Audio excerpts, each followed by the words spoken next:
This is the North Point Journal for January 18th to 24th of 2021, written by Pam Younghans.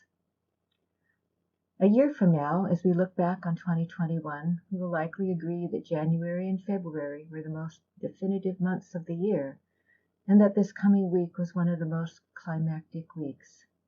It will be very important to keep your spiritual, emotional support toolbox handy throughout the days ahead, as conditions will be very changeable.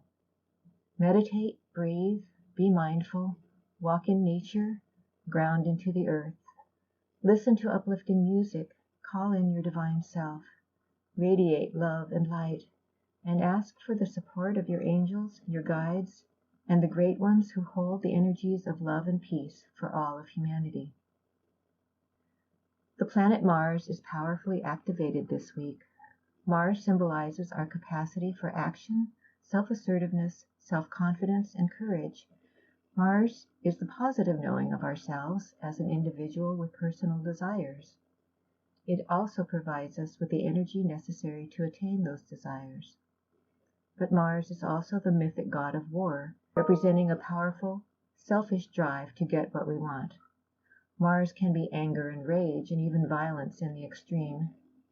In this expression of the negative ego, our desire is so urgent that we don't care how it affects others. We are working with two potent Mars aspects this week, Mars conjunct Uranus and Mars square Jupiter. With these aspects, each of us has choice of whether to use the courage and self-confidence of higher frequency Mars or the ego-driven selfishness of its lower vibrational counterpart. We've already seen some of the underbelly of the beast, starting when Mars first entered Taurus on January 6th. At that ingress, Mars began to activate the effects of its upcoming hard aspects to Saturn, which occurred on January 13th, to Uranus, which will be on January 20th, and Jupiter, which will be exact on January 22nd. In the events of January 6th, we see all three aspects at work: radical, surprising, extreme actions, Mars-Uranus, confrontations between individuals and social order, Mars-Saturn, and the magnification of desire and rage, Mars-Jupiter. If we focus solely on those upsetting events, however, we miss half of the picture. I'm sure that most of us felt fear, dismay, and anger on that day, but the majority of us did not resort to violence as a way of releasing those emotions. Most of us eventually found our way to the higher potentials contained in the aspects. We found within us a new and stronger belief in faith, Mars-Jupiter, a new determination and purpose, Mars-Saturn, and a new desire to make a positive difference in the world and to join with others who also embrace our higher vision for humanity, Mars-Uranus. As we make our way through this week, let's find ways to use those new qualities and the higher potentials of these Mars aspects. Mars encourages action, but there are many ways to do this without gathering in the streets, which would be ill-advised during these pandemic days. We can take action by joining a group meditation for peace. We can increase our own meditation and prayer time. We can join with others in virtual reality to hold the intention for healing and harmony. We can call in our non-physical support team and the spirit of peace to help us through this transition time.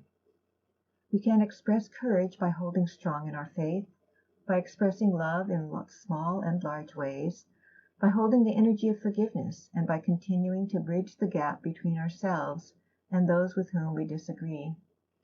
These efforts take an amazing amount of courage and intention, even if it appears that we are not doing anything. Here are some short interpretations of the aspects we'll be working with this week. Please note that while these are all exact on a specific day, their influence often spreads to at least a day on either side. On Tuesdays, the Sun enters Aquarius, the beginning of the month of Aquarius, a subtle shift of energies, encouraging us to embrace new potentials and to open our minds to alternative perspectives. On Wednesday, Saturn semisquares Neptune, a reality check, idealism confronted by realism, disillusionment. Mars conjunct Uranus, inspired action. the opportunity to become the change we want to see in the world. Alternately, erratic behavior and uncontrolled anger, feeling restless, easily irritated, an urgent need for freedom, possible climate or environmental disruptions. On Thursday, Mercury is semisquare Chiron, misunderstandings, not feeling heard, and Neptune is conjunct Ceres, increased compassion for our tribe and our planet Earth, a desire to be of service, to ease the suffering of others, greater empathy and psychic sensitivity. On Friday, Saturn is semisquare Ceres, feeling blocked or limited in our ability to help others, carrying the burdens. Mars square Jupiter, overconfidence, false bravado, exaggerated egos. On Saturday, the Sun is semisquare Neptune. Challenges require that we let go of intellectual knowing and move into our hearts. Venus is sextile Neptune, an opportunity to express compassion and understanding for others. Imagination is enhanced, a good influence for artistic or creative projects. The Sun is conjunct Saturn, getting down to business, setting goals, and establishing a new, more progressive agenda.